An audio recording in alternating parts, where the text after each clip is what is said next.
Good evening and welcome to WANA Live, the reading series of the Writers Association of Northern Appalachia. I'm your host, Damian Dressick, and here's your other host. I'm on the other side. I'm Christina Fasonic, broadcasting live as almost always from Wheeling, West Virginia.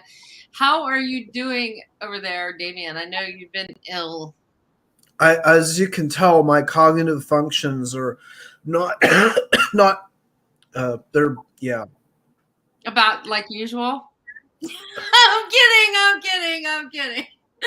Well, I roused myself from like bed to do this, so I would not miss it at the end of our March Mad Women. I would not miss that. So I'm excited. And also, today happens to be a really special day in WANA Live history. What day is it, Christina? Today is our 2-year WANA Live anniversary. We have been broadcasting live for 2 years today.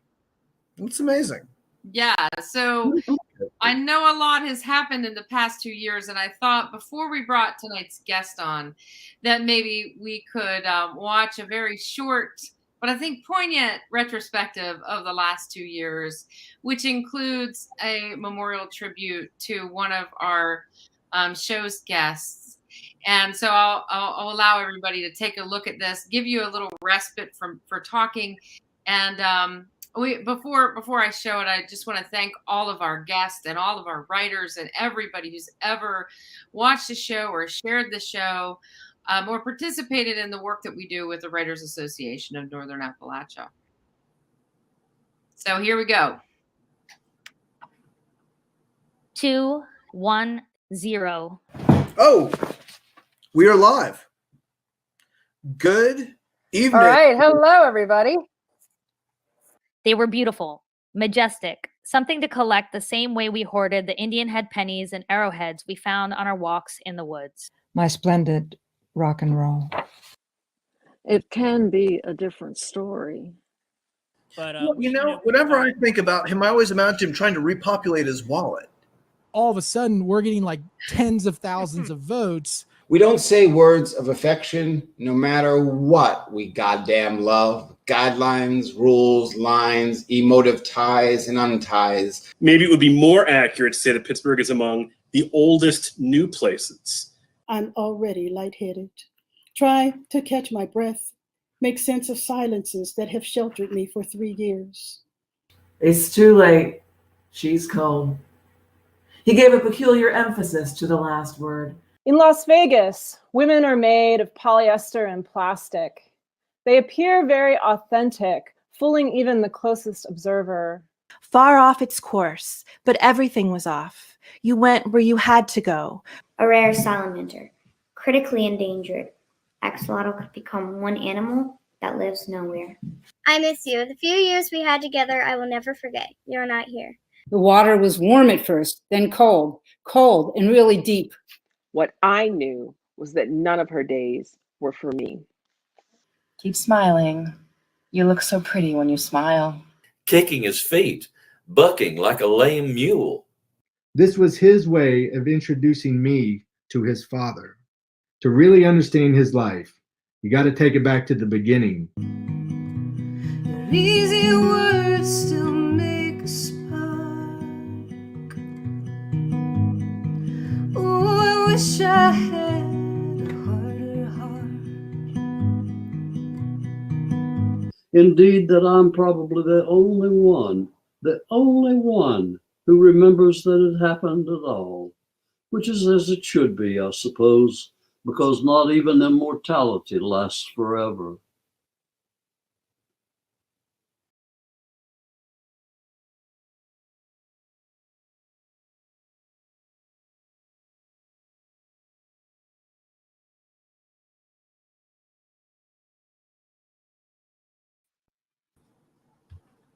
Wow.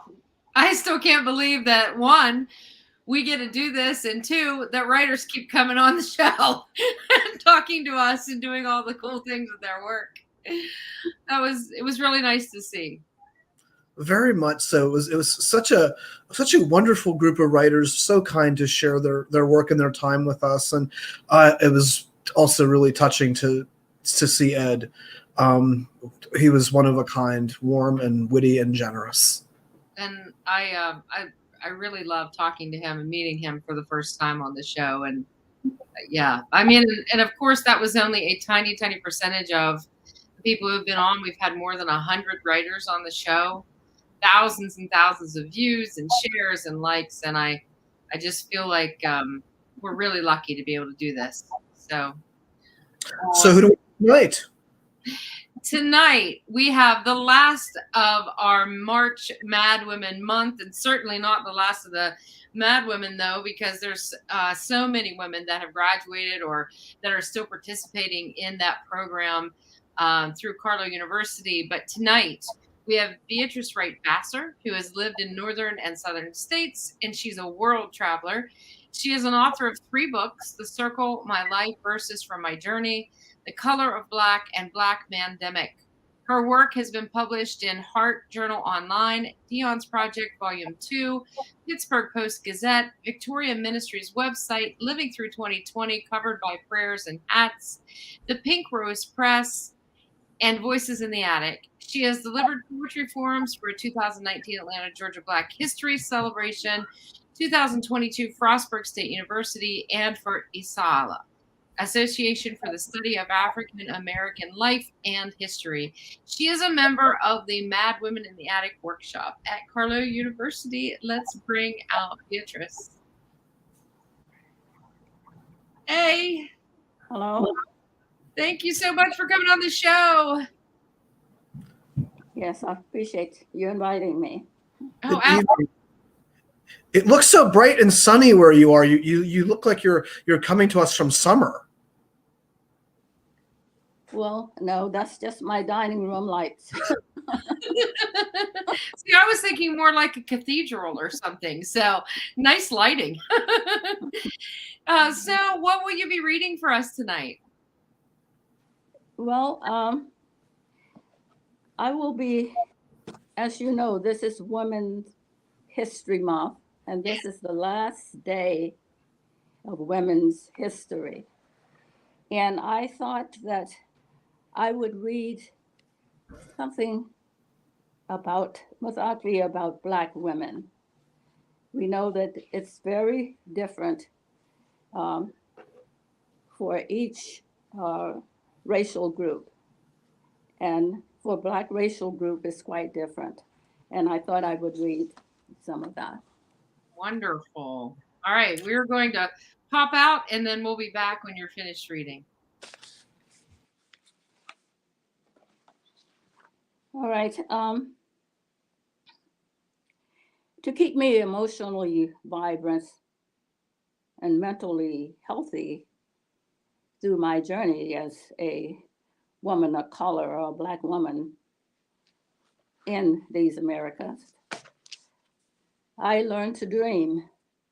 So I'd like to read first, my poem is When I Dream. I felt the sting of the wind on my face. I smiled. Reality emerged with the touch. I watched the clouds smother the sun. It reminded me of shadows rotating around the world. I used the rain to cleanse my soul. I was relieved from my troubled past. I touched the snow and crushed the flakes. I felt angelic. It directed me to a sacred place. I trembled with the seismic rhythm of earthquake as its power controlled the shaking earth. I moved to higher grounds out of the flood, not to be submerged and drowned in the sea. I was trapped by the forest fire while the suffocating smoke spread, enraging the fire and heat. I was cold in winter. I wished for spring and warmth.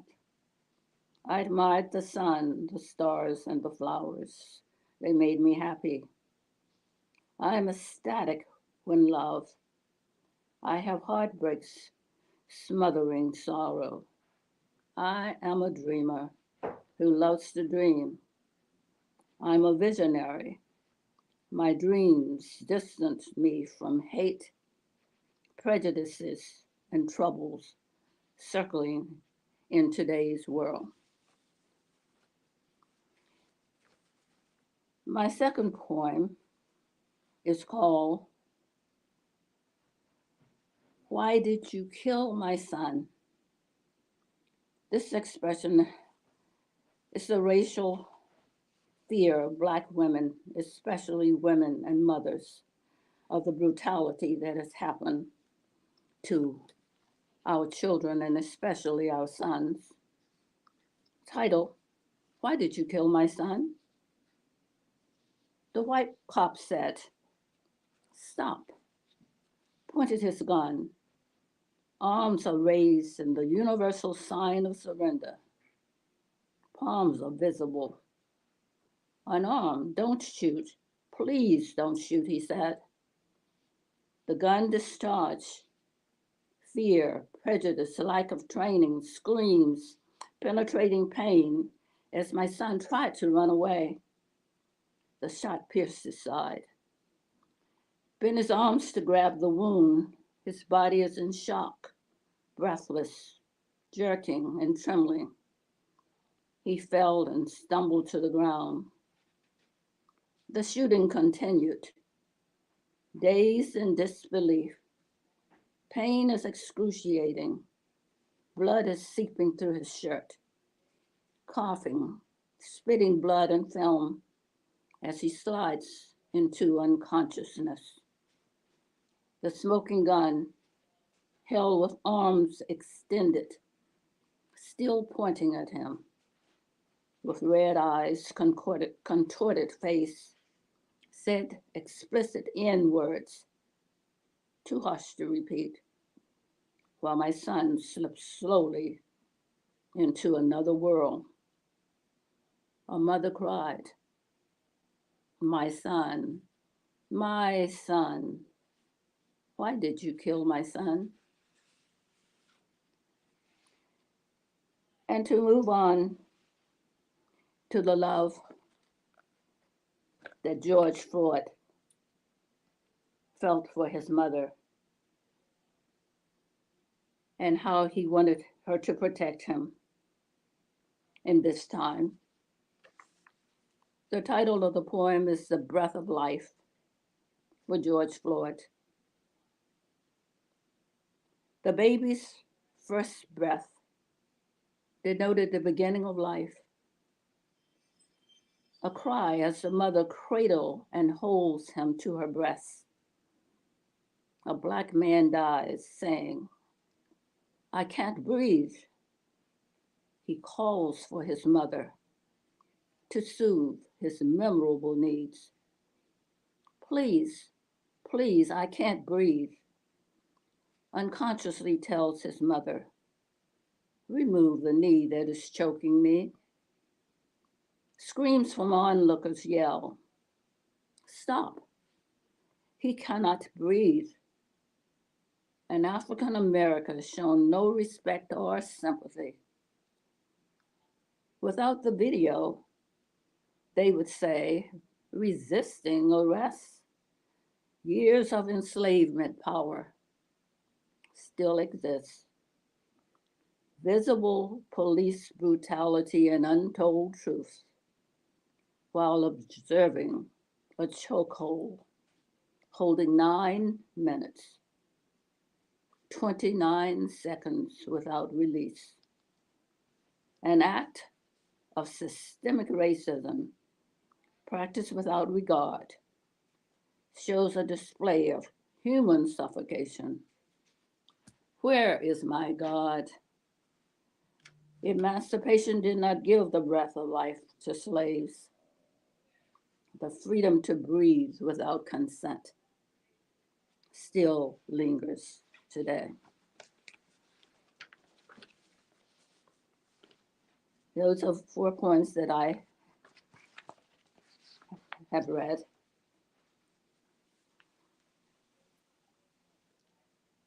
And do you want me to read more? Oh, I really was very, very moved by your imagistic language. Not only I think did it draw me into your work, but it kept me there. And I think all of us mothers, when we heard George Floyd cried it out for his mom, we felt that deeply in our bones. I don't see how it could be otherwise. Those were really beautiful, beautiful poems. Thank you. Thank you. I don't think you need any advice from me on the title of your next book, but I have to admit the phrase "out of the flood," like from your work, it just leapt out to me like, wow, I would buy that book in a heartbeat. Out of the flood. Well, this is my last book. It's called Black Mandemic, that I'm reading these poems from. Excellent. Thank you for showing that. Can people find that locally as well as online? No, they have to call me right now. Well, those were just absolutely incredible works. I really enjoyed the first poem too, because it reminded me of sort of like what Damien was saying about out of the flood, that there's a lot of freedom in nature because you're out of control and yet you're not at the same time. Like, we know that we can't control this place, and there's something peaceful about that, I think. Yes. I'd like to explain to you why I named this book Black Mandemic. I was going to ask. Go ahead. Well, that was the first one I was going to read, and then I changed my mind. Well, anyway, it's during the pandemic, it seemed to me that some of the things that we were going through, the pandemic, the related symptoms were medical in the pandemic. But it reminded me so much of the kinds of things that we go through in racial symptoms. So the pandemic is related to the racial symptoms. And what I do is I just describe the symptoms, which is called the Black Mandemic. And these three symptoms were, remember, we wear a mask, social distancing, wash your hands. Well, my little poem says, wear your mask. The virus is the color of your skin. The black face is the mask, not protection. But elicits death by lynching, beating, shooting, prevalent in every state in the Union.